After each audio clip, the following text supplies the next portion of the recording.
Hi, I'm Clarissa Mosley, psychologist, psychotherapist, and director of Calm Mind Psychology.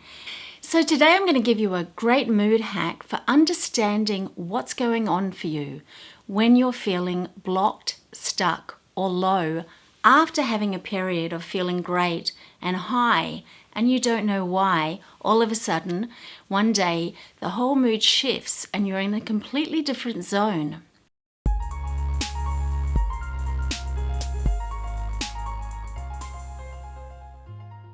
And in this video, I want to share with you a very quick, simple way to identify why your mood has shifted. So this is for people that have been going along absolutely fine, and all of a sudden they find themselves feeling stuck, blocked, or in some form of inertia that might make them want to turn away from what they're doing. But I want you to persevere and use this technique to see if you can discover more about yourself and what's going on in your subconscious so you can bring it into awareness, and then we'll give you some ideas of how to change and work with this towards the end of the video. So let's dive in. So I'm going to take an example from my personal experience because I like to share. We're all human. We're the same. I'm not perfect. So I'm happy to share my personal experience with this. But let me explain what we're doing first, and then I'm going to take you through an example, and then you will be able to use this for yourself when your mood is feeling blocked and low for no good reason. So let's have a look at what the process is, and first understanding what I'm talking about when I say your mood is low. So my personal example is I'm making these videos.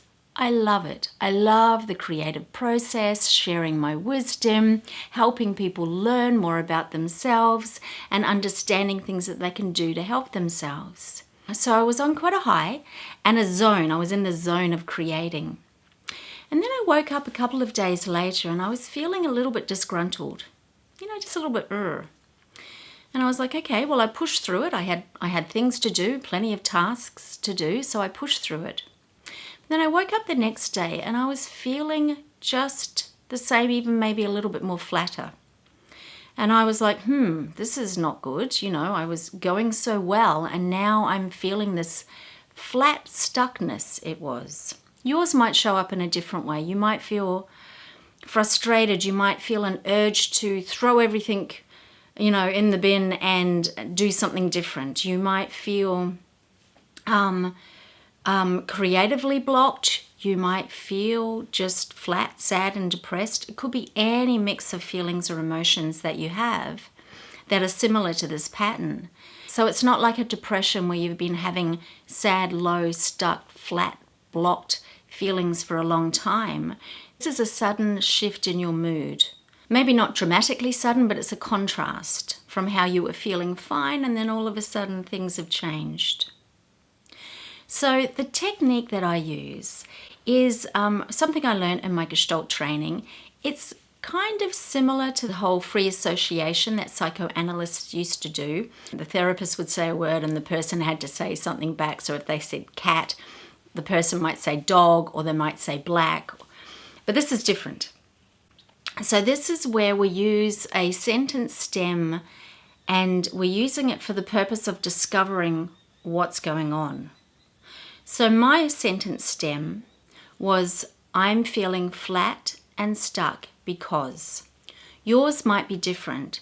So take some time, if this is something that's happening for you in the now, right now, have a little think and feel into what the feeling is in your body. That's where our feelings are, in our body. We think about them up here, but the feelings are often found sort of head, body, and it's like, what am I feeling? Am I feeling sad? Am I feeling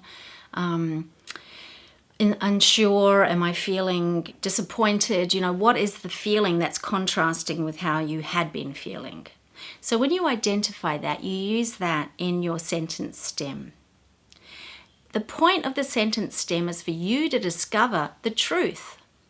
Because much of what we have happens in the subconscious, in the unconscious mind, and it's all happening there. All of what we do is happening primarily out of our awareness until it comes into awareness.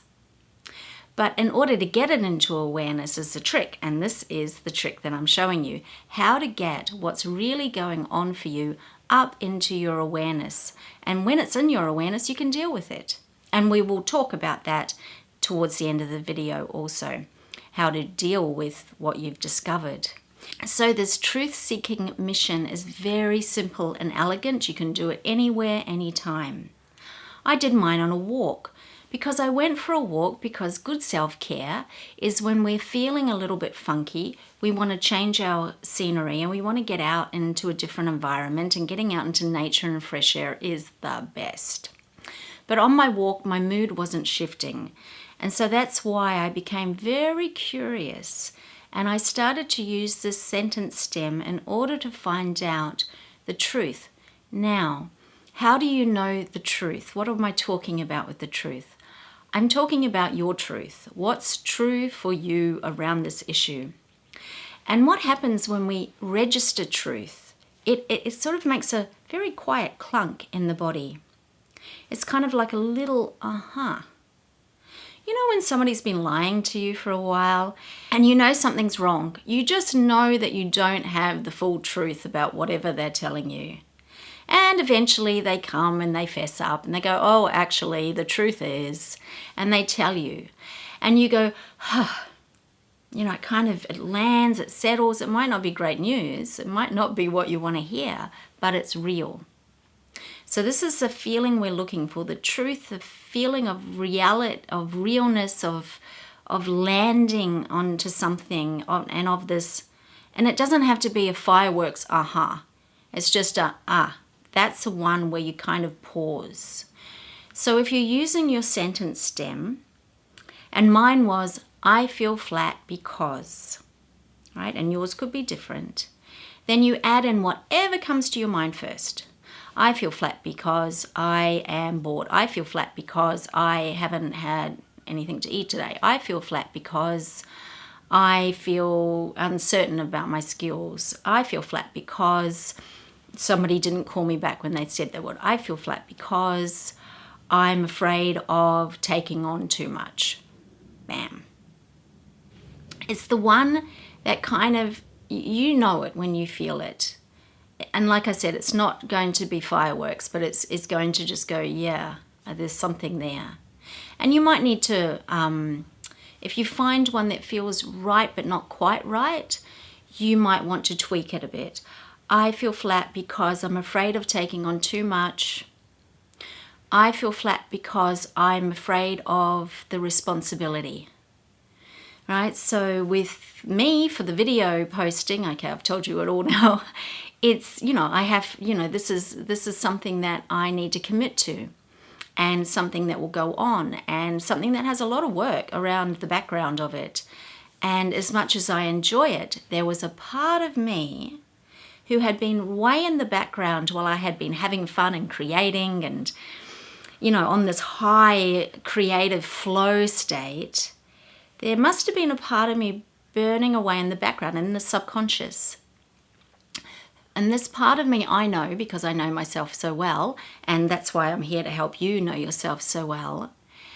So the background part of me in this case was the one who didn't feel so capable, who worried that they wouldn't be able to come up with new material every week and make it good for you.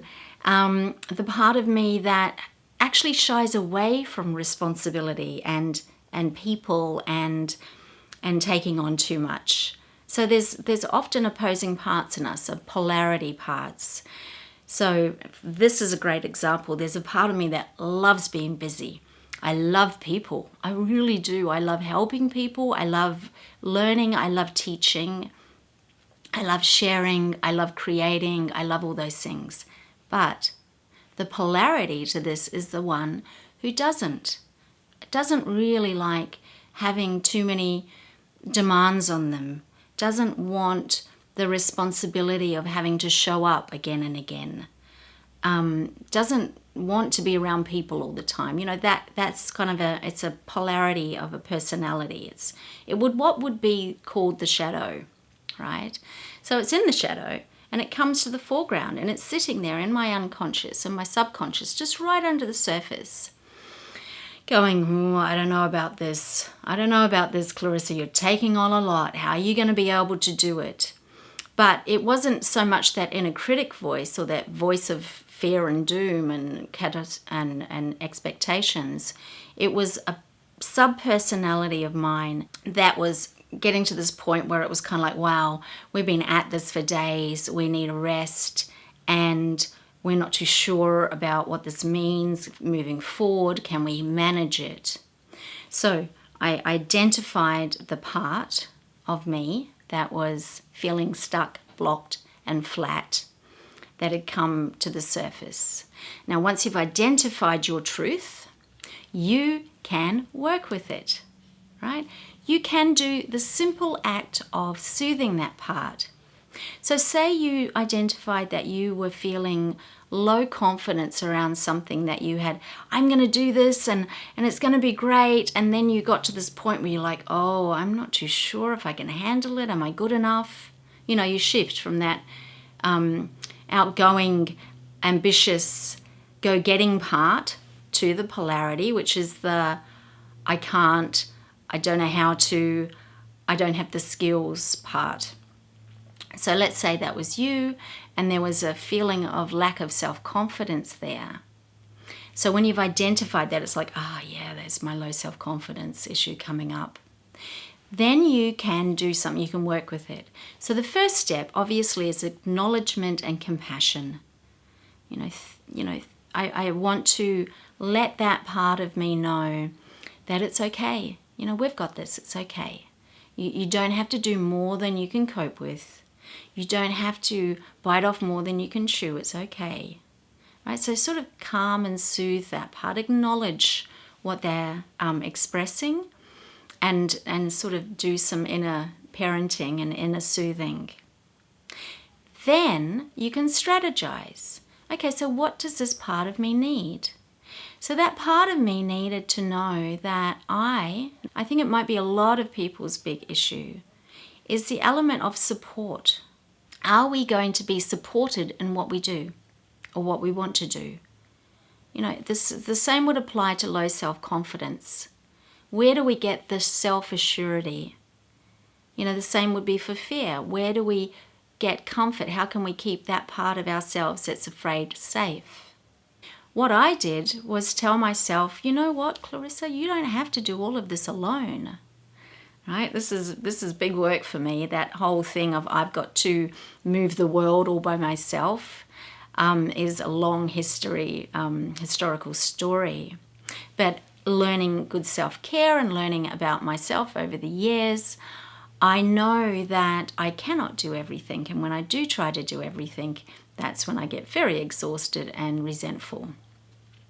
So I told myself, it's okay. You can get help. You can get people to help you with the little bits if you need to. And you can also moderate how much you do. Right? So that immediately identified the part, acknowledged and accepted the situation, gave some soothing words, and identified some strategies or solutions for moving forward. And guess what? By the time I got back from my walk, I was all better. I was ready to go back into the creative flow again. And I had identified what was blocking me and keeping me stuck. So I really hope this is useful to you. It's a very quick and easy mood hack once you get the gist of it. Very simple. You can do it anywhere, take it anywhere. I'm really keen to hear if you found an occasion to use this, how it went for you, what you identified, what you learnt about yourself, and how you managed that. So you're welcome to share that in the comments below. All right, signing off for now. Have a great day.